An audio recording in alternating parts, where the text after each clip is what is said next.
It's even better than you know. As elegant and stunning as Infiniti's Prototype 9 is in the series of photos sent by the manufacturer, as in most cases with cars, the experience is completely different in person. This hand-built throwback to the 1930s represents a fictional history, of course. Infiniti opened its doors for the first time in 1989, 60 years after the era this car represents. If you want to be technical, Infiniti's parent company Nissan was around back then, but racing wasn't on the docket. But in the Prototype 9's presence we totally don't care about such historical details. That's because we're focused on the tangible details that may go unnoticed, or at least unappreciated, in the stock roll of release photos. For example, the Japanese writing etched into the bodywork below the 09 on both sides of the car. The gauges set beautifully into the 3-spoke steering wheel. The tires, which are proper spec for a car of this period but serve as a reminder of just how ballsy race car drivers were back then. And it's unbelievable how good Infiniti's crest looks as a proper hood ornament.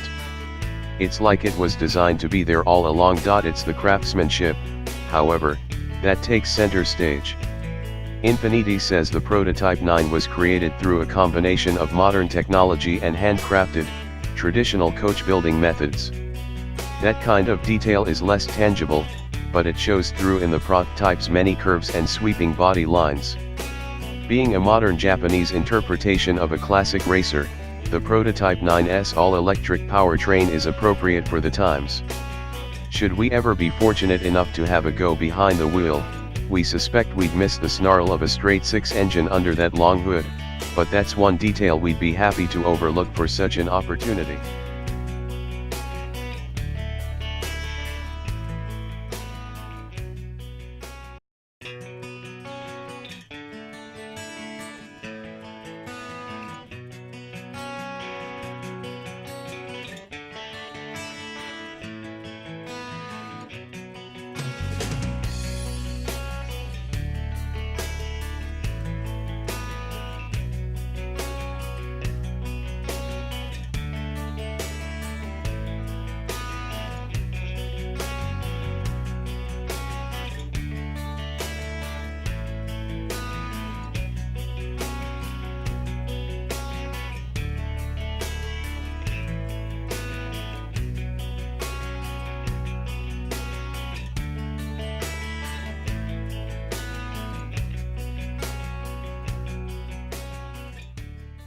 After announcing its new and performance sub-brand a few weeks ago, Hyundai took the wraps off a stunning Vision Gran Turismo concept at the 2015 Frankfurt Auto Show.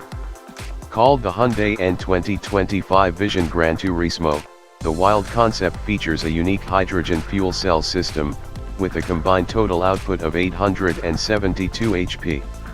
The powertrain functions on a system of 2 fuel cell stacks pushing out 670 HP, with an additional 201 HP from a supercapacitor, charged through recaptured energy harnessed through braking. All of this power is routed to the wheels through 4 independent electric motors mounted in each wheel. A carbon fiber monocoque keeps the overall weight of the car low, tipping the scales at just 2,143 pounds. The 2025 Vision Gran Turismo has blistering performance, enough to keep up with the other virtual Vision Gran Turismo cars from manufacturers like Bugatti, Chevrolet, and SRT. A sculpted body routes air to the massive rear wing, assisted by what Hyundai describes as a boat-shaped underbody design. While this car will remain tethered to the virtual world with no chance of production, Hyundai previewed a more realistic future of its new and performance division with other Frankfurt debuts, including a WRC entrant based on the i20 and a strange mid-engine Veloster concept called the RM15, pictured below. Look for more information on more performance models from Hyundai in the near future. Who wants an Aspark, an electric supercar from Takaji, Japan that claims to have 1000 horsepower on tap, a 0 to 62 miles per hour time less than 2 seconds, and a top speed of 174 miles per hour? We do. The sleek, silver Aspark spread its gull-wing doors and made its debut at the 2017 Frankfurt Motor Show. The company's aim is to create the world's fastest automobile.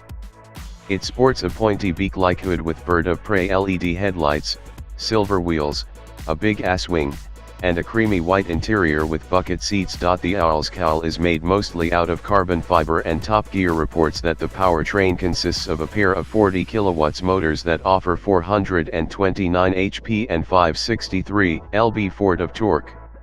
It weighs in at 1,874 pounds, is only 39 inches tall, and has a range of 93 miles.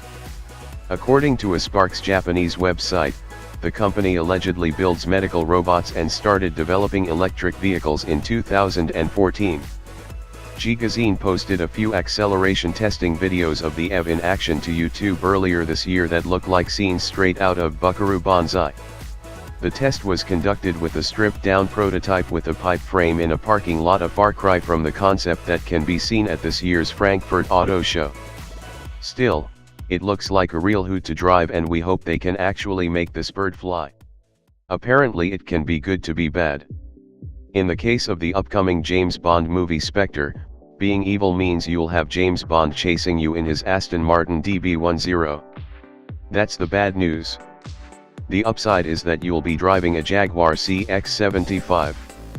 And, really, who is the winner there? It's been a half-decade since Jaguar uncovered the beautifully sculpted CX75 at the Paris Auto Show.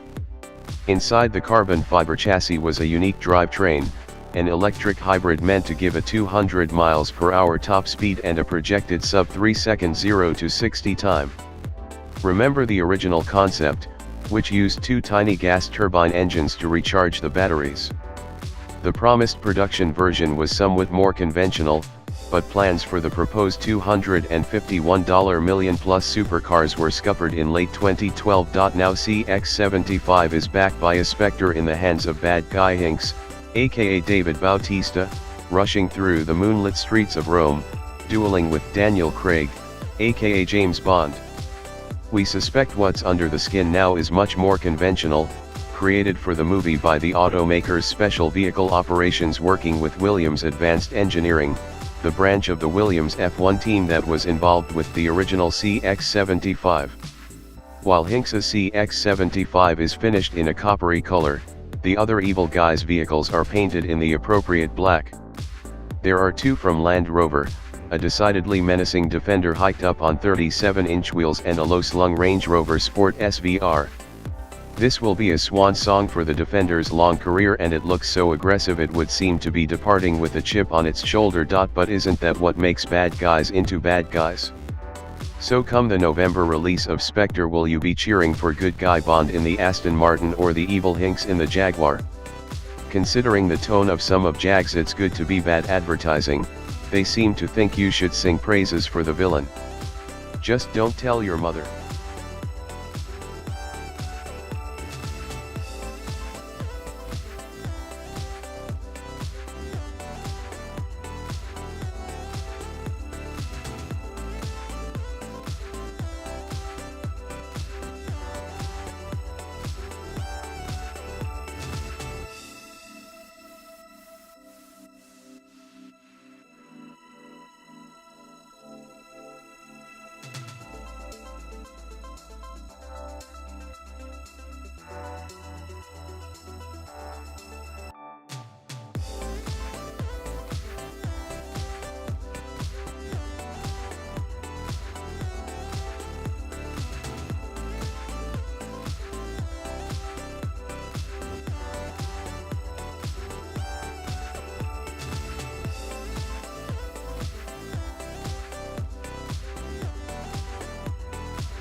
Confession time, it was my first instinct to dismiss the McLaren 570 GT out of hand, before I ever laid my grubby hands on its rockin' teal blue body. There were good reasons. McLaren blew away all of us at Automobile with the stellar 570s, enough to win a 2016 All-Star trophy, and I thought it was just perfect out of the box, thank you very much. A slightly softer car that's slower off the line and easier on the coccyx? Who needs that when the 570s is already so well balanced? I underestimated the 570 GT, but I'm not too proud to admit I was misguided. Although the Gran touring-oriented Brit appears almost pointlessly similar to its 570 sibling while being both slower and more expensive, Woking's tweaking of the formula yields surprising results. Like the 570s, the 570 GT offers a positively wondrous driving experience, while its small but thoughtful conveniences made me all the more willing to not only get behind the wheel, but stay there for longer stretches. So how is the 570 GT sausage made? The signature feature is undeniably the 7.8 cu-foot rear luggage rack, accessed via a sideways hinged glass hatch. The frunk ahead of the seats remains, but with the added space, I had no trouble filling the GT with two small suitcases, a medium-sized duffel bag, and a backpack. There's a simple button to pop the window ajar, but when I reached to swing it open, it was reasonably hot to the touch, which I wouldn't be thrilled with as an owner. It also feels like there's a lot of expensive bodywork between your luggage and that opening when it comes time to loading the OL girl up. I did it very slowly and with beads of sweat running down my neck. Inside, there's more than enough real estate for a weekend getaway to the Hamptons, Monaco, or wherever else the lucky few who buy McLarens fancy killing time. The window, framed in carbon fiber for rigidity, spans much of the roof above your head, filling the cabin with light, and making the snug cockpit feel considerably more open. McLaren treats the glass with an 18% tint as well as a sound and solar radiation absorption film, but on a hot sunny day I felt myself roasting a bit more than I remember during my drive last summer of the 570s, at least before the A/C had a chance to run for a minute or two. McLaren added a special low temperature setting for fast, maximum cooling when you hop in. The trappings of luxury are there, as they should be in a car that costs north of $200,000. Luscious hand-stitched Nappa leather lines the interior, lending a more calming and less sporty atmosphere than in the Alcantara-trimmed 570s. Parking sensors are standard, along with an electric motor-operated steering wheel, heated seats, soft closed doors, and a fantastic 8-speaker Bowers & Wilkins audio system. It's not as flashy as an AMG GT inside, and the center screen is clunkier to manage than the system in, say, a Porsche 911, but there's a clarity and simplicity to the interior that strikes a positive chord. Compared to the 570s, the GT is a subtly more pampered kick in the ass. The twin-turbocharged 562 HP aluminum V8 lurks unchanged beneath your Prada bag and carton of Cubans, still mated to the same quick-shifting 7-speed dual-clutch automatic transmission. The 0-60 mph sprint slows from 3.1 seconds to 3.3, but that's nothing worth getting upset about. 95% of the pit of your stomach lurch remains, and while the scrumptious whistle and high revving shriek of the engine are fully present under hard acceleration, thanks to exhaust adjustments it's much more civilized when you're not tempting fate. McLaren includes the same suspension setup as the 570s, complete with adjustable dampers, but it's tuned to be 15% softer up front and 10% softer in the rear. Combined with the bespoke Pirelli tires designed to transmit less road noise, the GT is a quieter and perhaps more polished road missile than the stiffer S model. I even felt a tad more comfortable over choppy pavement and expansion joints, when I remembered to stop hyperventilating. More noticeable is the 2% slower steering ratio, which allows for more relaxed inputs. The precision is still there when you want to tear up some pavement, but McLaren dialed back the uber responsiveness during normal driving, a subtle yet most welcome refinement. Wise, too, was the decision to switch to a smoother and more streetable lightweight iron braking system instead of carbon ceramics. I gave the 570 GT a fond farewell and a well-earned tip of the cap when it was time to hand over the key.